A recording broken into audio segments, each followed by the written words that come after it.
Aujourd'hui, je vous reparle d'un outil dont j'ai déjà parlé. Donc oui, je radote.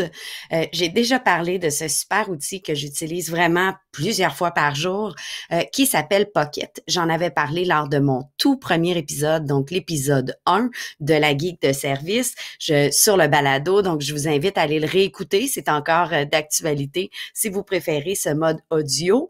Aujourd'hui, je vais vous montrer un petit peu plus le côté technique plutôt que d'expliquer là, les avantages et tout. Donc, Pocket, c'est un site, c'est une application, c'est même une extension Chrome, mais la page d'accueil ressemble à ceci. Je suis dans la section Discover et la page qui m'intéresse, c'est surtout ma liste. Ça sert à quoi? Ça sert à garder dans notre petite poche, donc dans notre pochette, plein d'articles, de vidéos, tout ce qu'on voit passer un peu partout et qu'on veut sauvegarder pour lire plus tard. Dans ma routine, moi, chaque matin, c'est mon café et mon Pocket et je vais lire des choses que j'ai sauvegardées dans la journée et que je n'ai pas eu le temps de lire parce que des fois, on voit passer des choses intéressantes, mais on n'a pas toujours le temps de s'asseoir et de les lire efficacement. Donc, mon Pocket me sert à ça. Bien sûr, vous allez devoir vous créer un compte. Je trouve toujours plus facile de me créer un compte sur le web, mais vous pouvez aussi le créer à partir de l'application. Vous allez avoir quelques informations comme un courriel à donner et tout. Vous allez devoir vous souvenir là, de vos mots de passe et tout pour pouvoir synchroniser le tout. Et par la suite, je vous suggère vraiment de tout de suite aller installer sur vos appareils mobiles l'application mobile. Elle est disponible dans le App Store pour tous les produits Apple. Ça fonctionne sur une tablette comme sur un téléphone cellulaire. Et c'est disponible aussi pour les appareils Android. Donc, vous pourriez très bien avoir ça disponible un petit peu partout. Je vous suggère également l'extension Chrome. J'y reviens et je vous explique un petit peu plus loin à quoi elle va servir, mais elle est ultra pratique. Donc, une petite extension à ajouter et s'assurer de bien venir l'épingler là avec la petite punaise qui est ici pour qu'on la voit facilement apparaître. Elle va être très pratique un peu plus tard. Donc, à quoi ça ressemble Pocket? Je retourne à ma page d'accueil.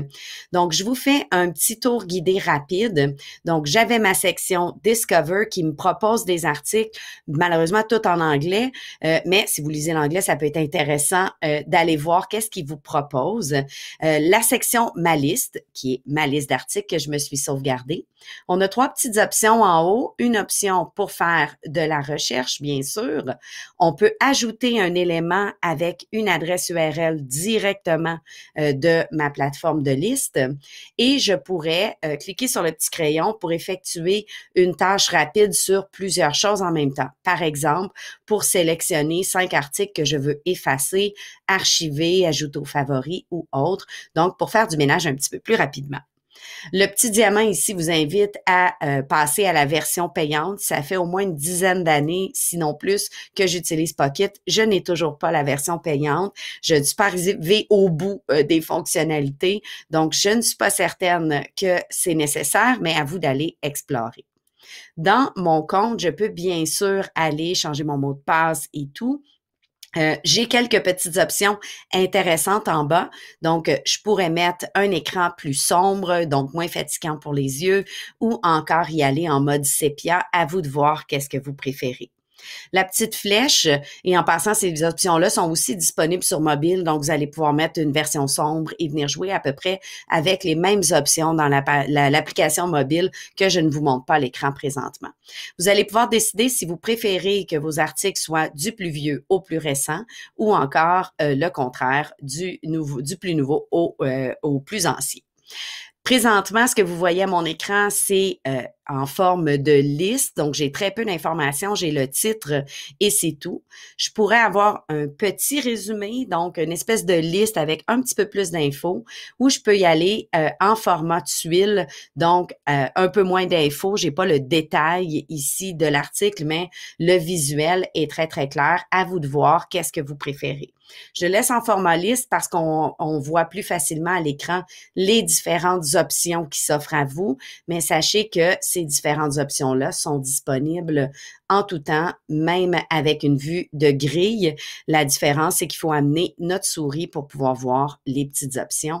Donc, à vous de voir la vue qui est votre préférée. Dans le menu de gauche, je suis dans le menu My List. J'ai mon menu Archive parce que j'ai toujours le choix d'archiver un article ou de l'effacer. Sachez qu'il n'y a pas de poubelle pour récupérer. Si vous avez effacé et c'est terminé, c'est vraiment effacé de votre liste et donc vous seriez mieux, si vous voulez le garder pour plus tard, d'utiliser l'archive. Sachez par contre qu'il y a une limite. Quand je parlais tantôt de la version premium, eh bien, il y a une limite si on arrive dans les archives, là, on peut pas archiver à l'infini. J'ai une section favoris. Pour ajouter un article dans favoris dans ma liste, j'avais la petite étoile. Donc, si j'ajoute à la petite étoile, eh bien, j'ai un filtre qui me filtre tous mes articles favoris. La section Highlight vous permet de surligner des sections d'un article que vous avez lu en mode lecture. Je vais vous montrer comment ça fonctionne, mais ici, ça veut dire que j'ai ajouté du surlignage soit sur mon appareil mobile, soit sur la version web. Et lorsque je vais ouvrir l'article, ce que j'ai surligné va rester dans ma vue d'article. Ça ne fonctionne pas si je bascule à la version originale. Je dois vraiment être dans la version Pocket, donc encore en haut ici dans mon adresse, là, comme vous voyez, mais getpocket.com, j'ai le numéro de l'article. Il faut que je sois dans ma version article. Et si je sélectionne une partie et j'effectue un surlignage, on voit l'option qui est apparue ici. C'est la même chose dans l'application. Eh bien, il va l'ajouter. Sachez qu'avec la version gratuite, on a le droit à 3 surlignages dans un article. Donc là, j'aurais atteint le maximum. Et maintenant, quand je vais recliquer dans la section Highlight et lui dire « Sors-moi les articles où j'ai surligné des choses », eh bien, les sections vont rester surlignées. Ça peut être pratique quand on fait de la recherche, par exemple, et qu'on a une banque de textes qu'on veut garder. On pourrait les mettre et dans les favoris et dans les menus surlignés et surligner les informations. Un filtre est aussi disponible d'articles versus les vidéos. C'est fait automatiquement, c'est pas moi qui décide de ça. Et je pourrais ajouter des étiquettes à chacun des articles. On a la petite étiquette ici. Je pourrais décider, par exemple, d'avoir une section éducation et ajouter une étiquette qui s'ajouterait à l'article en question. Et lorsque je vais aller dans les étiquettes, je vais pouvoir dire « Sors-moi tout ce qui avait une étiquette éducation » et là, j'aurai ma banque d'articles. Les petits menus ici à droite vont avec les différents filtres, donc mes favoris, mes archives que j'avais en haut qui n'étaient pas un filtre, mes petites étiquettes, mes tags et je peux bien sûr effacer. On va vous avertir avant, il y a un message qui va apparaître qui va vous dire êtes-vous sûr parce que c'est supprimé à jamais. Dans les 3 petits points, j'ai des options, l'option de partager directement le lien, de copier le lien ou de le voir dans sa version originale, donc basculer sur le web, sur Twitter, sur TikTok ou autre dans l'outil original. Si vous êtes sur un appareil mobile, la meilleure façon d'ajouter des choses à votre Pocket va être de trouver l'option de partage. Je vous ai mis ici là, une petite image de Shutterstock pour vous montrer qu'il y a différents icônes qui existent de partage. Celui-là est très fréquent, celui-là aussi. Donc, sur vos appareils mobiles, vous allez chercher le petit bouton « Partage ». À quoi ça va ressembler? Mais là, ici, c'était un exemple. Le GIF animé va jouer je vais vous le grossir un petit peu, va jouer en boucle. Donc, pour ajouter, il faut bien sûr que j'ai l'application. On va cliquer sur le petit bouton de partage. Je vais aller parfois avoir besoin d'activer cette option-là. Ça, c'est la première fois qu'on va l'utiliser. Et maintenant, l'option va être disponible. Je vais cliquer Pocket. Et malgré que l'option dit partager, je partage avec personne, je partage avec mon propre Pocket. Bien sûr, cette option-là va apparaître seulement si vous avez l'application et vous avez autorisé le partage avec l'application de la même façon que vous auriez pu le partager sur Twitter ou sur Pocket. Parfois, l'option de partage ne sera pas disponible. Elle va se retrouver un petit peu cachée dans le menu ici des 3 petits points. On va venir cliquer et on va avoir accès. Là, les options sont en anglais. Vos options seront peut-être en français, mais vous allez avoir une option partager sur ou partager avec. Et en cliquant, vous devriez, si vous avez bien installé votre application, bien sûr, voir l'option Pocket et ajouter à Pocket. Moi, j'ai épinglé Pocket à ce menu-là. Donc, il se retrouve toujours en premier. Donc, je peux rapidement être sur Facebook, voir un article intéressant passer, faire partager sur Pocket et en 2 clics, l'article s'est retrouvé dans ma banque pour que je le retrouve facilement plus tard. Si vous avez installé l'extension Chrome, elle va se retrouver en haut ici à droite et vous allez pouvoir cliquer sur le petit logo de Pocket et automatiquement, cette page-ci s'est ajoutée à ma banque de texte dans ma liste de Pocket. Donc, ultra pratique. Vous pourriez aussi faire un clic droit et venir choisir l'option sauvegarder dans Pocket. Donc, une autre belle option. Si vous avez installé l'extension, vous allez également la retrouver dans Twitter.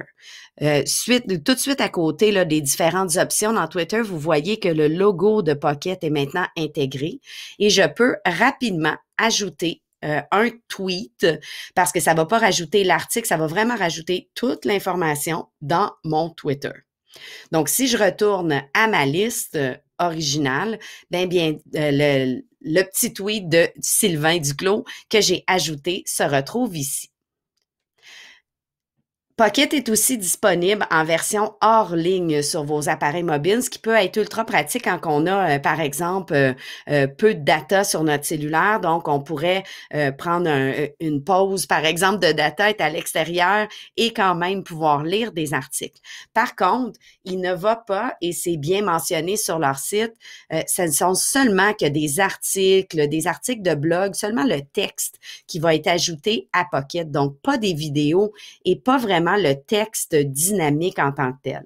Ici, j'ai sauvegardé un tweet. D'habitude, le tweet a une image. Si on retourne au tweet original, j'avais une image, j'avais un paquet d'informations. Tout ça a été filtré et je n'ai que le texte en question qui est ajouté. Si je veux tout voir, je vais devoir basculer sur l'original en question et là, j'aurai besoin d'une connexion Internet.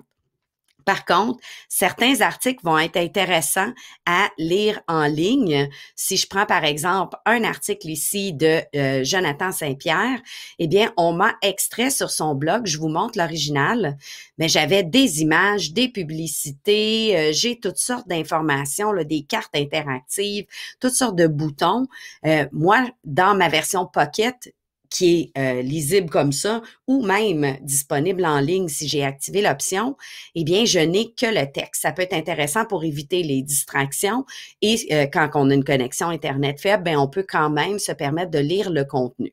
Mais comme je disais, si c'est un contenu plus multimédia, donc vidéo et autres, ça ne fonctionnera pas. Sachez qu'il y a des petites options dans vos appareils mobiles à aller ajuster si vous voulez pas que, par exemple, il fasse une espèce de sauvegarde des articles en utilisant vos données cellulaires. Vous pouvez lui demander de seulement le faire lorsqu'il y a une connexion Internet Wi-Fi. Donc, chaque fois que vous allez vous connecter au Wi-Fi, il va prendre les derniers articles que vous aviez ajoutés et en faire une espèce de sauvegarde pour qu'ils soient disponibles hors ligne sans utiliser vos données cellulaires. Donc, beaucoup de possibilités avec cet outil-là. Moi, je l'utilise régulièrement et je me garde ensuite un beau moment dans ma journée où je lis du Pocket.